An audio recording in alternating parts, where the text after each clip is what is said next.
हाँ तो बच्चों कहना ये है कि सपना बड़ा से बड़ा देखो, सपना बड़ा से बड़ा देखो, चांद नहीं भी मिला तो क्या हुआ, आसमां तक तो पहुंचोगे।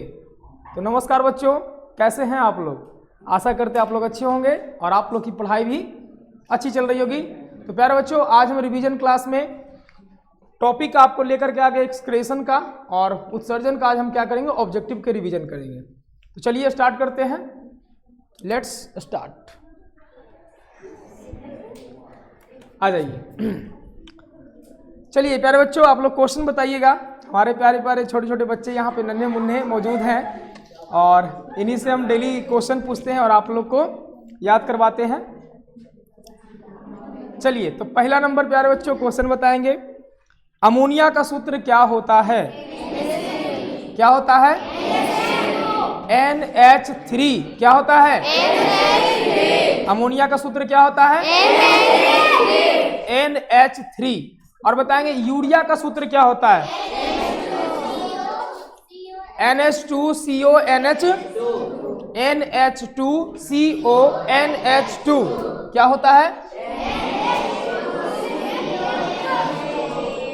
NH2CONH2। यूरिया का जो सूत्र होता है वो होता है आपका NH2CONH, या इसको हम ऐसे भी लिखते हैं CONH2 का होल 2।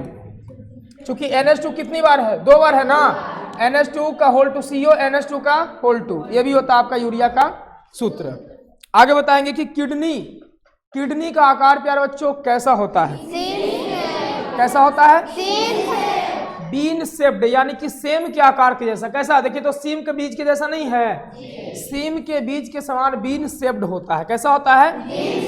बीन शेप्ड होता है। आगे बताएंगे कि किडनी का वजन कितना होता है? एक किडनी का वजन कितना होता है? 140 ग्राम। 140 ग्राम। बताएंगे कि मनुष्य में किडनी की संख्या कितनी होती है? 2 किडनी होती है। कितनी होती है? 2 किडनी होती है। बताएंगे कि किडनी की लंबाई कितनी होती है? किडनी की लंबाई कितनी होती है? अरे मीटर कौन बोलता है जी? हाँ 10 सेंटीमीटर। चौड़ाई कितना होता है? चौड़ाई कितना होता है? किडनी की चौड़ाई होती है 5 सेंटीमीटर। बताएंगे किडनी का संरचनात्मक और कार्यात्मक यानी स्ट्रक्चरल एंड फंक्शनल यूनिट किसे कहते हैं? नेफ्रॉन को। किसे कहते हैं? नेफ्रॉन को, है ना। नेफ्रॉन को किडनी का संरचनात्मक एवं कार्यात्मक इकाई कहा जाता है। आगे बताइएगा कि नेफ्रॉन जो है, प्रत्येक किडनी में नेफ्रॉन की संख्या कितनी होती है? 10 लाख। प्रत्येक किडनी में नेफ्रॉन की संख्या कितनी होती है? 10 लाख होती है ना। अगला क्वेश्चन बताइएगा कि नेफ्रॉन की कुल संख्या तो आपको पता चल गया कितना प्रत्येक किडनी में? 10 लाख। तो बताइएगा कि मूत्र की प्रकृति कैसी होती है? कैसी होती है? अम्लीय। कैसी होती है? अम्लीय। अब मूत्र का pH मान कितना से कितना होता है? 4.8 से 8.4। मूत्र का pH मान कितना? 4.8 से 8.4। मूत्र का pH मान कितना होता है? 4.8 से 8.4। बताइएगा कि यदि pH मान तो आप लोग पढ़े हैं ना, यदि pH मान 7 से कम है, यदि pH मान 7 से कम है तो कैसी प्रकृति होगी? अम्लीय होगी। कैसी होगी? अम्लीय। और यदि 7 से अधिक है तो? 7 से अधिक है तो ये हो जाएगा क्षारीय। कैसी हो जाएगी? क्षारीय हो जाएगी। और बताएंगे कि 7 पर रहता तो क्या होता है? उदासीन। 7 पर रहेगा तो क्या हो जाएगा? उदासीन रहता है ना। बताइएगा pH मान का खोज किसने किया था? सोरेनसन नामक वैज्ञानिक ने। कब किया था? 1700 नामक वैज्ञानिक 1909 ईस्वी में। कब किया था? 1909 ईस्वी में। बताइएगा pH का जो है, pH जब आगे तो पूछ लेते हैं कि pH का फुल फॉर्म क्या होता है? पोटेंज ऑफ हाइड्रोजन। पोटेंज ऑफ हाइड्रोजन क्या होता है? पोटेंज ऑफ हाइड्रोजन। अर्थात हाइड्रोजन की शक्ति। पोटेंज ऑफ हाइड्रोजन, पोटेंज का मतलब होता है पावर, अर्थात हाइड्रोजन की शक्ति। ये पीएच का मतलब हुआ। ठीक है, आगे बताइएगा कि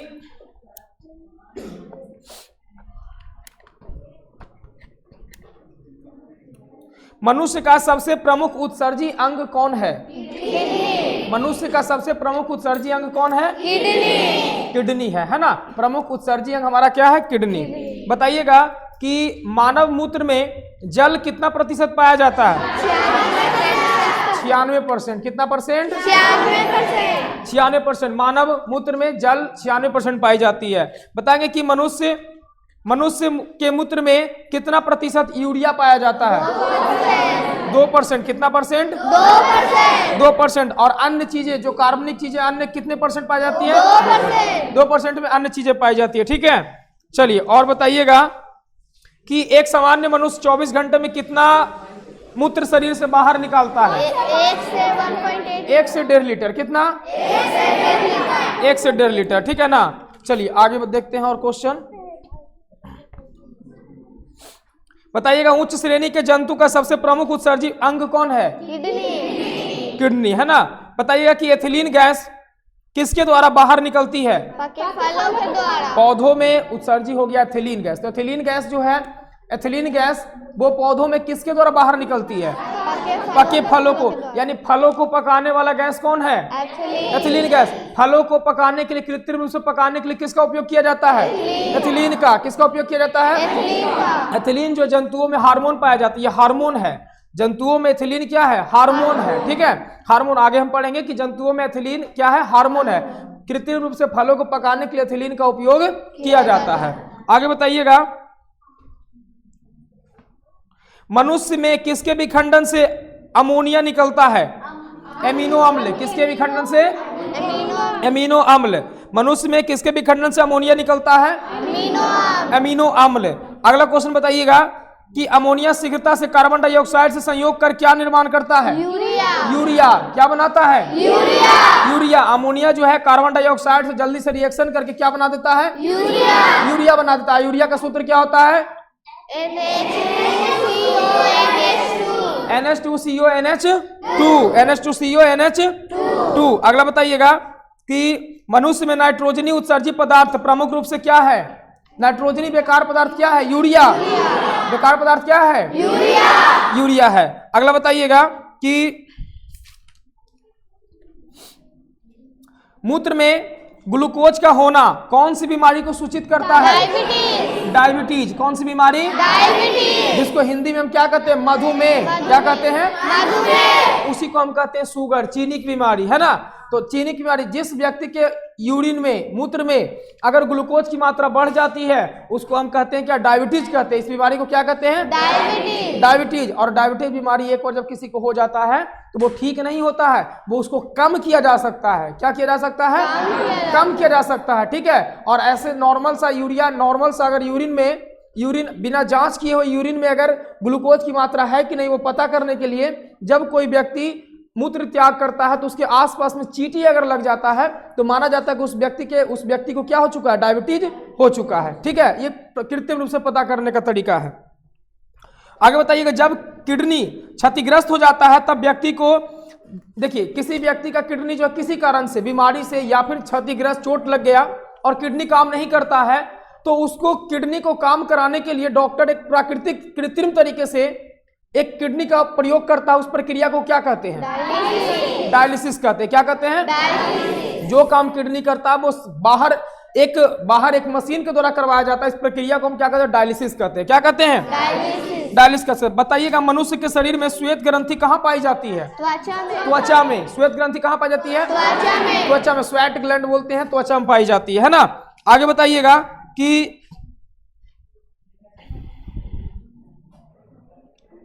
प्रकाश संश्लेषण में पौधे कौन से गैस उत्सर्जित करती है? Carbon dioxide. प्रकाश संश्लेषण में पौधे कौन सा गैस उत्सर्जित करती है?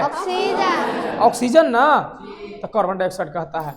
प्रकाश संश्लेषण में कार्बन डाइऑक्साइड ग्रहण करता है, ऑक्सीजन को क्या करता है? त्याग करता है। श्वसन में ऑक्सीजन ग्रहण करता है और कार्बन डाइऑक्साइड को क्या करता है? त्याग करता है, समझ गए, श्वसन में करता है। ये उल्टा गलत लिखी है। और चलिए ये हो गया। चलिए और जरा सा कुछ एक्स्ट्रा क्वेश्चन पूछ लेते हैं, कुछ हड्डियों का बात कर लेते हैं, ठीक है। चलो हड्डी आप लोग को थोड़ा सा पूछ लेते हैं, ये इतना ही क्वेश्चन, ज्यादा क्वेश्चन नहीं था। बताइए तो कि बच्चों में कुल हड्डियों की संख्या, एक शिशु में, नवजात शिशु में कुल हड्डियों की संख्या कितनी होती है? 300। नवजात शिशु में कुल हड्डियों की संख्या कितनी होती है? 300 होती है। और बताइएगा कि बड़ा व्यक्ति में, जब वो बच्चा बड़ा हो जाता है तब उसमें हड्डियों की संख्या कितनी होती है?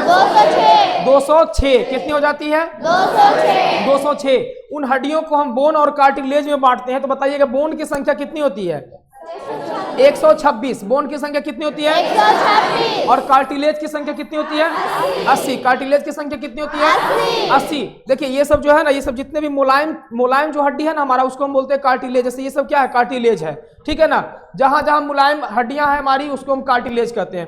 126 को हमारा हड्डी हो जाता है और बाकी सब 80 को क्या है?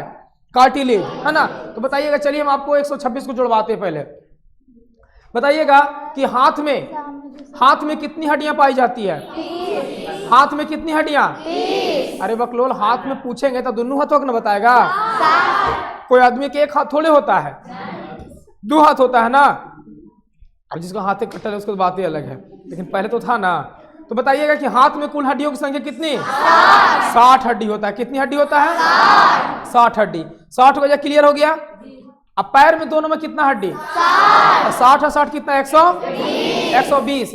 अब जरा इस 60 को जो हड्डी हो गया, इसको जरा सा नाम गिन ले। नाम याद है सभी को? बताइए तो क्या क्या नाम है?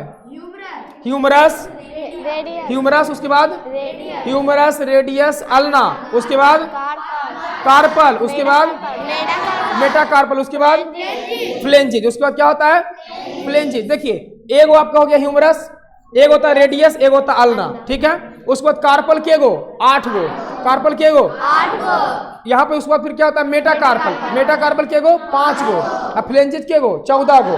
फ्लेंजिज के गो? 14 गो। तो जोड़िए के गो हो गया? 14 फ्लेंजिज। देखिए ह्यूमरस एगो, रेडियस अल्ना एक का गो, 3 गो हो गया। उसके बाद फिर कार्पल कितना? 8 गो। 8 3 कितना? 11। उसके बाद फिर मेटाकार्पल के गो? 5 गो। 11 5 16, 16 फ्लेंजिज 14 गो। कितना हो गया? 30। 30 कितना? 60। 30 को हो गया हाथ में हड्डियों की संख्या।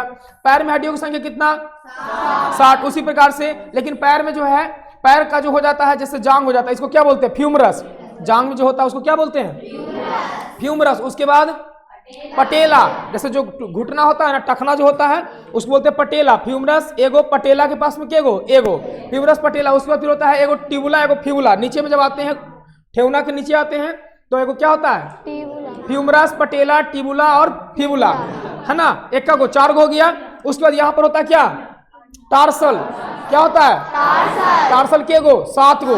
टार्सल के गो? 7 गो। एगो पटेला बढ़ गया तो टार्सल हो गया 7 गो। उसके बाद फिर क्या होता है? मेटाटार्सल 5 गो। नीचे फ्लेंजेज उसी प्रकार से के गो? 14 गो। इसको भी जोड़िएगा, जोड़ लीजिए आप लोग, क्या हो जाएगा?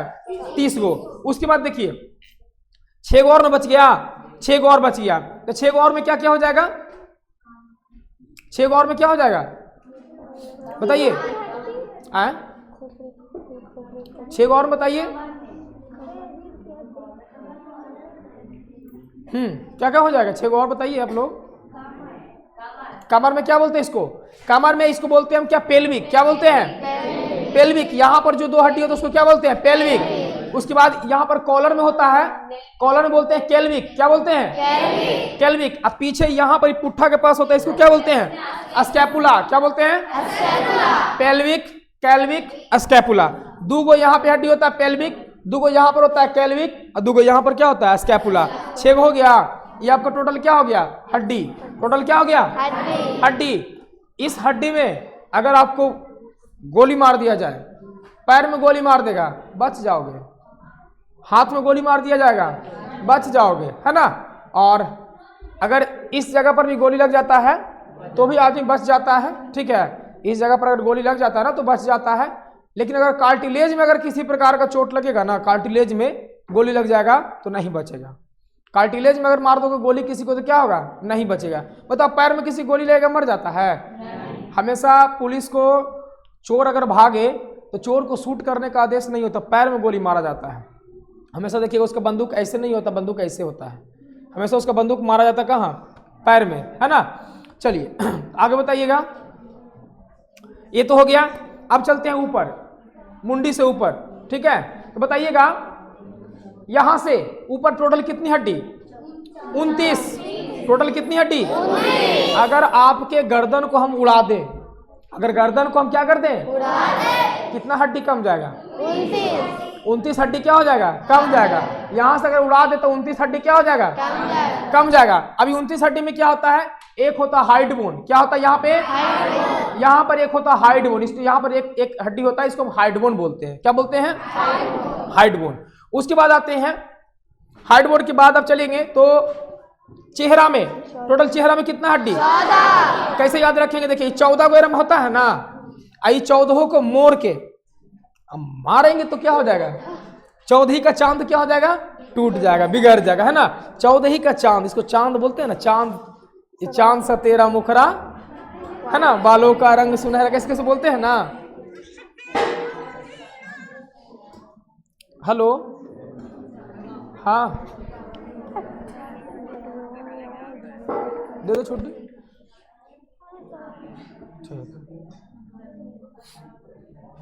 चलिए। तो चेहरा में कितना हड्डी हो गया, 14 को, 14 एक हाइड बोन 15 हो गया ना। अब चलिए कान में कितना हड्डी, 6 हड्डी। कान वाला हड्डी के नाम बताइएगा, क्या क्या, इनकस, मैलकस, अस्टेपिस, इनकस, मैलकस, अस्टेपिस, 3 जोड़ी होती है, यानी 3 को इधर 3 को इधर, 3 जोड़ी कितना, 6 हो गया। सबसे छोटी हड्डी कौन होता है, अस्टेपिस होता है। तो कितना हो गया, 14 एक 15, 15 छो कितना, 21, 15 छो 21। उसके बाद 21 के बाद जो है अब आ जाते हैं कहाँ पे, यहाँ पे ब्रेन में, कितना, ब्रेन में, है ना। तो ब्रेन में जो है वो आपका कितना हड्डी होता है, 8 गो, कितना हड्डी, 8 गो, 8 गो होता है। यहाँ पर क्रेनियम में कितने हड्डी होते हैं, 8 गो। तो कितना हो गया, टोटल कितना हड्डी हुआ, 14 को चेहरा में, 1 गो यहाँ पे, 15, अब 15 कान में कितना, 15 छो 21, 21 और 8 कितना, 29 को हो गया। 29 हड्डी टोटल हो गया। यहाँ पे ये कार्टिलेज का पार्ट हो गया। इस सब में कहीं चोट लगेगा ना, इस सब में अगर कुछ गोली मार देगा तो आदमी नहीं बचेगा। इसमें तो मार देगा तो बिल्कुल तुरंत हेड शॉट, इसको बोलते हैं हेड शॉट। यहाँ मारा जाता है ना तो हेड शॉट कहते हैं। और हेड शॉट आर्मी वाला मारता है दुश्मन को, इसलिए मारता है हेड शॉट। एकदम हेड शॉट मारा ना तो आदमी जो है टे नहीं बोलता है, टे बोल जाता है ना। टे तक बोलने का उसको मौका नहीं बोलता, टे बोल जाता है। चलिए, यहां पर मारने पर आदमी आवाज जरा सा भी नहीं करेगा, तुरंत बेदर्द, मतलब बेदर्द मौत, कोई दर्द नहीं। आगे बताइएगा कि हाँ ये हो गया। अब बताइए इस यहाँ पे इस पंजरी में, पंजरा में कितना हड्डी होता है, 24 को, 12 को इधर 12 को इधर, 12 दूनी 24। एक यहाँ पर होता है, इसको बोलते हैं स्टर्नम बोलते हैं। क्या बोलते हैं, स्टर्नम। तो 12 12 24 है कितना, 25। अब पीछे ये रीढ़ की जो हड्डी होता है, रीढ़ की हड्डी टोटल इसमें कितनी होती है, 26 को। ऐसे होता तो 31 को है, लेकिन जुट जाट के क्या हो जाता है, 26 को। कितने, 26 को। और ये टोटल जोड़िएगा तो आपका कितना हड्डी हो जाएगा, 80 को हो जाएगा। कितना हो जाएगा, 80 को हो जाएगा। बाकी सबका नाम तो हम बता ही दिए हैं, है ना। सबका ये रिब्स का भी नाम बताए हैं, पसली का जो नाम बता दिए सबका। 10 गो जुड़ा रहता है, 2 गो क्या रहता है, खुल्लल रहता है, 2 गो जुड़ा हुआ नहीं रहता है। सबका नाम हम याद करवा दिए, बाकी सब याद कर लीजिएगा। ये आपकी टोटल हड्डियों की संख्या हो गई, कोई दिक्कत नहीं। तो रिवीजन सबका हो गया। चलिए, तो प्यारे बच्चों, अगर आपको रिवीजन अच्छा लगा हो तो वीडियो को लाइक जरूर करें, और नेक्स्ट टॉपिक भी आप लिखें कि इस टॉपिक को रिवीजन करवाया जाए, तो हम उस टॉपिक को लेकर आएंगे। तब तक के लिए धन्यवाद, जय हिंद।